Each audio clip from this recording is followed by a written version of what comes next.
SPG live, जनहितासाठी एक पाऊल पुढे. श्री शरद बापू मोरे मोटार वाहतूक सहकारी संस्थेत दूध वाहतुकीसाठी इलेक्ट्रिकल गाड्यांची दमदार एंट्री. पर्यावरणपूरक विकास आणि ग्रामीण भागातील युवकांना रोजगार या दुहेरी उद्दिष्टांना साध्य करत श्री शरद बापू मोरे मोटार वाहतूक सहकारी संस्थेमध्ये दूध वाहतुकीसाठी आधुनिक इलेक्ट्रिकल गाड्यांचा समावेश करण्यात आला आहे.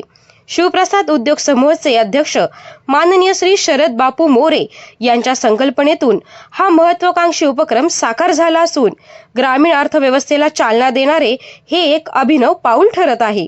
दूध वाहतुकीसाठी पारंपरिक इंधनावर चालणाऱ्या वाहनांऐवजी इलेक्ट्रिकल गाड्यांचा वापर केल्यामुळे प्रदूषणात लक्षणीय घट होणार आहे. पर्यावरण संरक्षणासोबतच इंधन खर्चात बचत, कमी देखभाल खर्च आणि दीर्घकालीन आर्थिक स्थैर्य या दृष्टीनेही हा निर्णय महत्त्वाचा मानला जात आहे.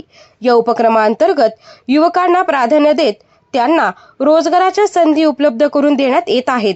वाहन चालक, तांत्रिक सहाय्यक तसेच व्यवस्थापनाशी संबंधित विविध पदांवर स्थानिक युवकांची नियुक्ती करण्यात येत असून त्यामुळे ग्रामीण भागात स्वावलंबनाचा नवा आदर्श निर्माण होत आहे. माननीय शरद बापू मोरे यांच्या नेतृत्वाखाली राबविण्यात येणारा हा उपक्रम सहकार क्षेत्रात एक नवा मापदंड ठरत आहे. प्रदूषणमुक्त वाहतूक आणि स्थानिक युवकांना रोजगार या दुहेरी ध्येयातून सामाजिक बांधिलकी जपत औद्योगिक प्रगती साधण्याचा प्रयत्न असल्याची भावना व्यक्त होत आहे. सहकार, पर्यावरण आणि रोजगार निर्मिती या त्रिसूत्रीवर आधारित हा प्रकल्प भविष्यात राज्यातील इतर संस्थांसाठीही प्रेरणादायी ठरणार असल्याचा विश्वास व्यक्त केला जात आहे. SPG लाईव्ह, जनहितासाठी एक पाऊल पुढे.